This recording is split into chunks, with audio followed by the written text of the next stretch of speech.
Estimados estudiosos, sean ustedes bienvenidos a esta videoconferencia al respecto del AMEF.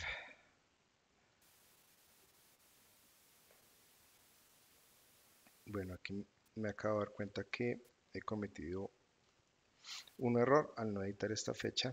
Disculpas, perdón. Esto se realiza hoy 20 de marzo. Esta videoconferencia se realiza hoy 20 de marzo de 2018. Bien, vamos a hablar de las herramientas de solución de problemas amarrándolas a la MEF. Básicamente conocemos que para aplicar diferentes tipos de herramientas en el ejercicio de solución de fallas vamos a permitir un análisis general idóneo del ejercicio, realizando siempre observaciones desde hechos y datos, permitiendo la construcción en los equipos de trabajo, incorporando dichas técnicas en el quehacer diario, desde la salud y seguridad del trabajo hasta el mejoramiento continuo. Porque en buena parte de los entrenamientos que ustedes pueden llegar a tener al respecto de salud y seguridad del trabajo, de análisis de accidentes, por ejemplo, van a utilizar herramientas de este mismo tipo, de esta misma tipología. De tal manera que los ítems que vamos a abordar hoy son las fallas como problemas, cuidados de los hechos y datos, lluvia de ideas, espina de pescados, 5 porqués, 8 disciplinas, planes de acción y seguimiento y conclusiones. En ese orden de ideas arranquemos pues con una introducción desde el llamado a unir, a concatenar este ejercicio con el ciclo PHBA. Ese es el ciclo soporte de la ISO 9001 y va de la mano por completo de este ejercicio. El ciclo PHA se convierte en el motor del proceso del mejoramiento continuo. P quiere decir planear, H quiere decir hacer, V pequeña de verificar y A de actuar. Este ciclo eh, continuo permite el mejoramiento de las organizaciones. Pero amarremos contra la temática que estamos viendo en el análisis y diagnóstico de fallas. Entonces, hay que primero que todo entender que es una falla. Entonces nos vamos a remitir a la ISO 14224 en su versión 2006, que indica que una falla es la terminación de la habilidad de un ítem para cumplir una función requerida. Y acuérdense ustedes de que hablamos de funciones primarias y funciones secundarias. Que puede que el ítem en particular deje de ser funcional para una función primaria y o algunas secundarias o al revés, o todas o una sola. Además, que es importante conocer lo que significa efecto o consecuencia, que está muy claro en el numeral 318 de la ISO 14224 versión 2006, que indica que es el impacto de la falla en función de la función del equipo de dicha planta. Entonces, esa falla se traduce en un efecto o consecuencia que es el que generalmente vemos primero y que no debemos confundir esa consecuencia en lugar de la falla. Entonces, la invitación es a ver las fallas como problemas a solucionar. El ítem 2 de esta presentación tiene que ver con el cuidado de los hechos y datos.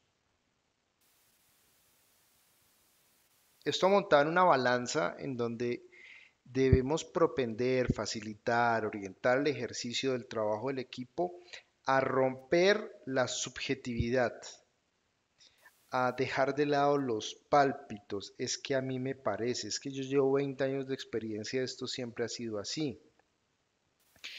Es que eso es así porque lo digo yo y ese equipo, yo participé en la instalación, yo participé en el montaje y lo conozco al detalle, porque ese tipo de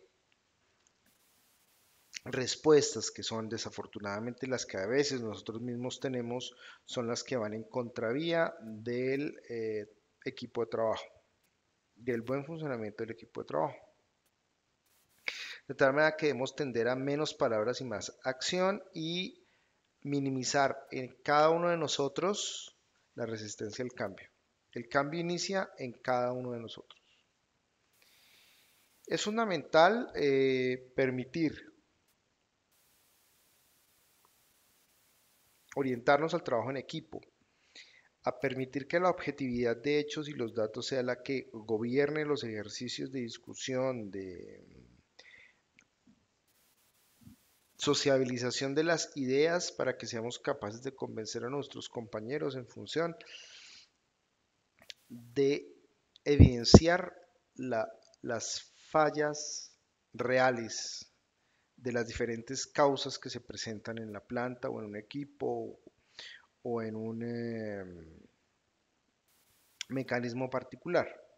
Es fundamental la agitación y archivo de los datos y el control de la información.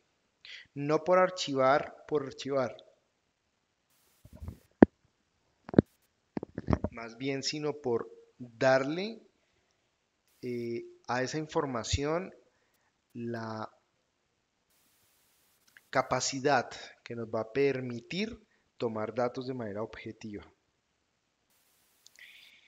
En ese mismo ejercicio pues llega una frase, bueno, una herramienta típica que es la lluvia de ideas en donde un equipo de trabajo eh, da ideas diferentes al respecto de fallas, análisis, problemas, situaciones, de tal manera que permiten analizar de manera juiciosa todas y cada una de las características que se pueden llegar a presentar. En la lluvia de ideas la recomendación es no dejar por fuera ninguna de las ideas y mucho menos ninguna de las personas que participan en el ejercicio. Hay un autor que en ese momento pues recuerdo claramente porque decía cómo un importante laboratorio alemán duplicó las ventas de su producto, un producto que se disuelve en agua y se toma después, no sé, de una indigestión o- o después de algún problema eh, estomacal. Básicamente, en una reunión donde participaban los presidentes, los gerentes de de las diferentes áreas de ese laboratorio, de esa organización, no son capaces de donde no son capaces de responder la pregunta que hace el presidente de la compañía, quien dice qué estrategia utilizamos para mejorar las ventas de ese producto. En ese momento la señora del tinto estaba sirviendo y ella dice, pues empacar de a dos. Se para de inmediato el gerente de marketing y dice, señora, tenga la gentileza de pasar a gestión humana para que la liquiden. Aquí solamente hablamos determinadas personas. Y de inmediato el presidente dice, no, quien va a recursos humanos no es la señora, es usted. Desde ese momento, Alcacelser se empaca de a dos. Otra herramienta importante es la espina de pescado o diagrama de Ichikawa o diagrama causa-efecto de las seis, bueno, algunos autores hablan de las 7 M's. También se conoce como espina de pescado y es una herramienta muy utilizada, muy interesante, que en lo personal recomiendo mm, para identificar, clasificar o documentar posibles causas, tanto de problemas específicos como de características de calidad. Permite la ilustración gráfica de las relaciones entre los resultados, efectos y los factores y causas que permiten el resultado que se está analizando. Para ese análisis se deben tener en cuenta la identificación de las funciones dentro del sistema, la identificación de las fallas funcionales y sus efectos, las fallas funcionales y el orden jerárquico por criticidad y la determinación de los componentes críticos. Básicamente consiste en trazar una flecha, una línea que termina en una flecha, es una línea horizontal en donde se encierra el problema de una manera clara, concisa y precisa. Y se trazan las 6 M's, que serían flechas oblicuas que van hacia la línea horizontal. Una para caracterizar todas las ideas que salgan al respecto de, o todas las causas, efectos al respecto de las máquinas, otra sobre los métodos, otra sobre material, otra sobre medidas, otra sobre ambiente y otra sobre mano de obra, o sea, las personas. Eh,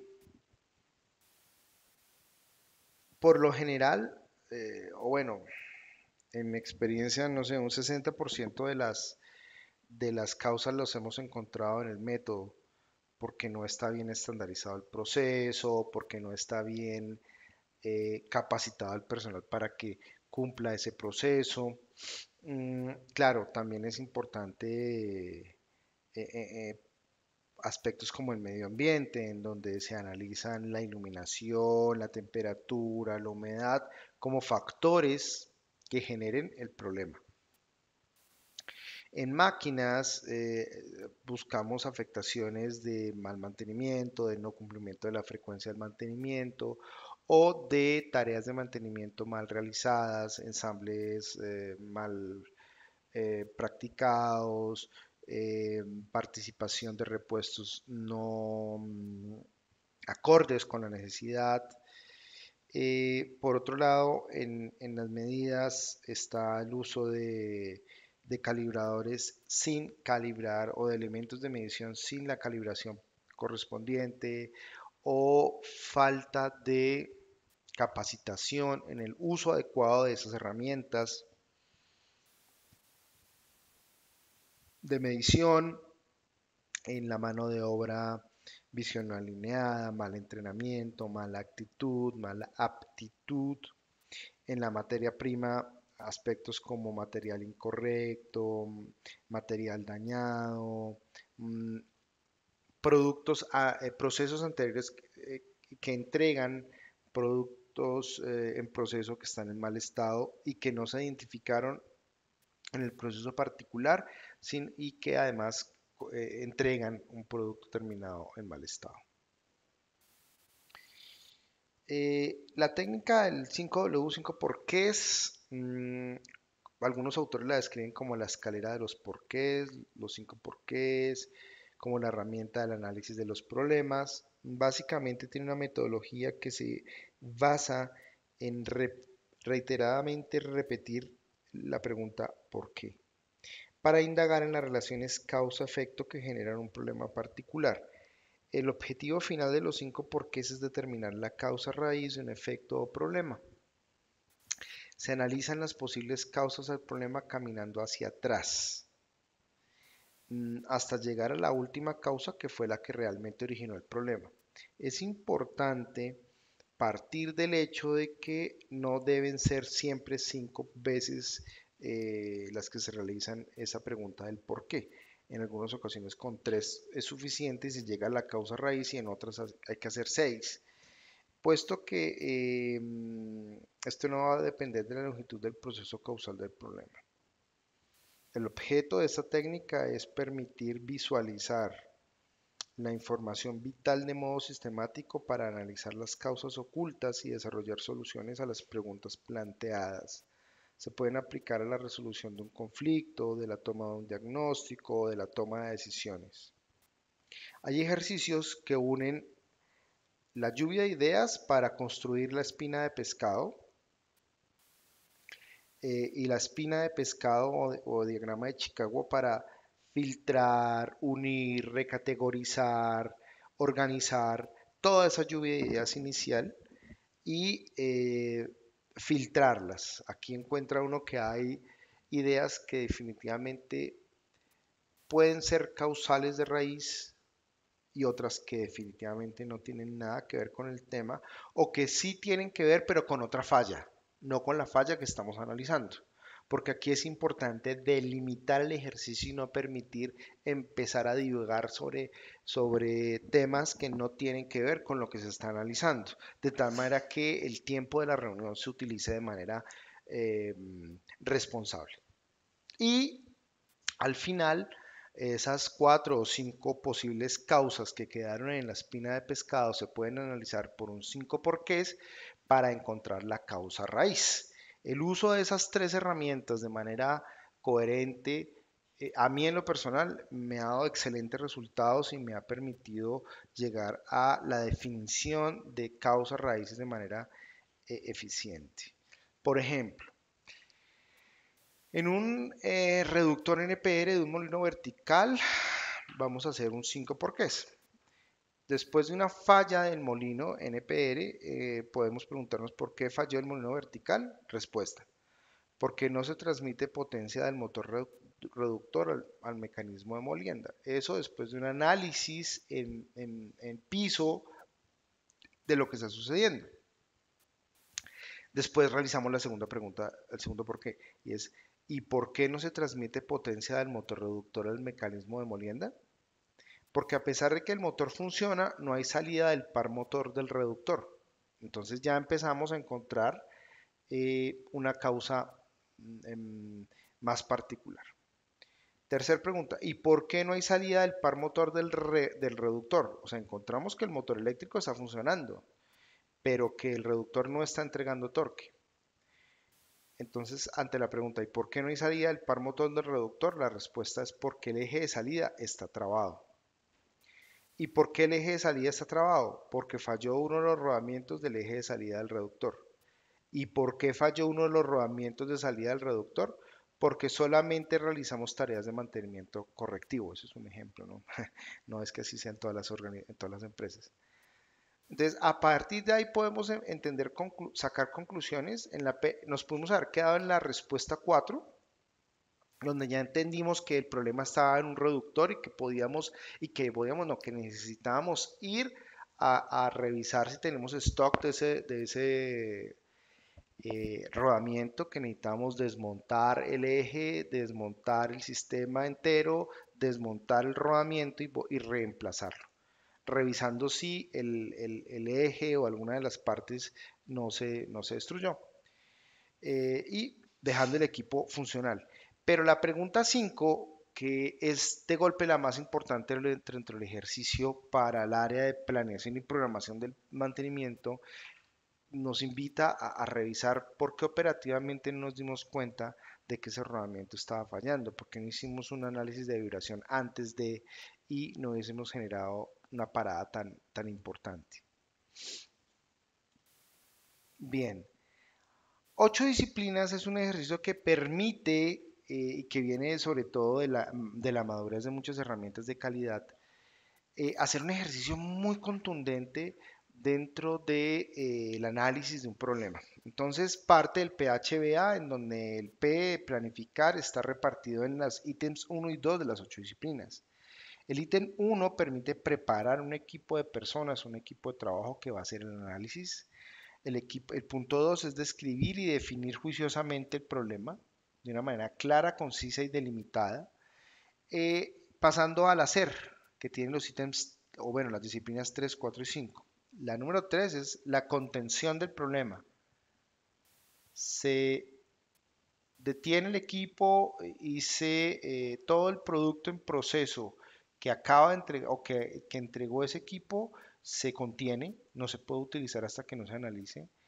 Em, si hay producto terminado que salió recientemente de ese equipo, también se contiene. No puede salir a venta, no puede salir a distribución, eh, en función de que ese producto está en verificación. Ese motor que está ahí, que se encontró que tenía un problema, pues el vehículo no puede salir a cargar carga o a recibir carga o a mover carga o a mover pasajeros hasta que no se solucione la situación. El ítem 4 es identifica y verifica la causa raíz con las herramientas anteriores. Entonces aquí funciona muy bien una lluvia de ideas para tener una entrada para un diagrama de Chicago, un diagrama de Chicago para tomar todas las ideas que están repetidas y llevarlas, moverlas hacia la M correspondiente, analizarla, quitar repetidos, mover causas que realmente corresponden a otro tipo de fallas y un 5 porqués para finalizar con las últimas una, dos, tres máximo. Nunca he tenido más de 5 causas en un diagrama de Chicago que entren al 5 porqués para llegar a esa o esas causas raíz. Eh, el ítem 5 es desarrollar, implementar definir los planes de acción necesarios para minimizar, para acabar esas causas raíz. El 5 es conocer esas acciones necesarias y en el ítem de verificación, el ítem 6 es implementar y verificar esas acciones correctivas. De tal manera que en el ítem 8 está el prevenir la recurrencia y reconocer al equipo completando las 8 disciplinas en función de lo que estamos logrando. Quiero denotar la importancia de que los planes de acción se ejecuten, se sigan, se controlen, y aquí es en donde las gerencias modernas deben entrar a participar en función de brindar lo necesario para que los equipos de trabajo puedan realizar la ejecución de los planes de acción necesarios para cambiar la historia del ejercicio. Los planes de acción son acciones operativas que se requieren para implementar, por lo que requieren de definición de responsables, que se cuente con un cronograma, el aseguramiento de unos recursos para hacer esa implementación, cumpliendo con el correspondiente seguimiento. Disculpen. Y por lo tanto, el seguimiento es fundamental para evidenciar el estado de lo implementado versus lo planeado. Permite la toma de decisiones en pro de un seguimiento de los planes de acción. Además, permite evidenciar si el plan de acción afecta positivamente lo planeado o no. En el caso de la MEF, pues nos damos cuenta si el número prioritario del riesgo decrece o si por el contrario se mantiene en el tiempo. Conclusiones. Para la realización del análisis y diagnóstico de fallas, contamos con diferentes herramientas que, usadas de manera coherente y en equipo, dan como resultado la causa raíz de las fallas o problemas. La gestión de los planes de acción da como resultado la mejora, por lo que se requiere de seguimiento en el cumplimiento de los planes de acción definidos. El mejoramiento continuo es el resultado del trabajo de todos los integrantes del equipo. Por lo tanto, podemos concluir que el trabajo de uno y de otro no da el trabajo de dos personas. El trabajo de dos o más integrantes de un equipo de trabajo da mucho más que tres. Bien, estimados estudiantes, muchas gracias por su tiempo. Un buen día.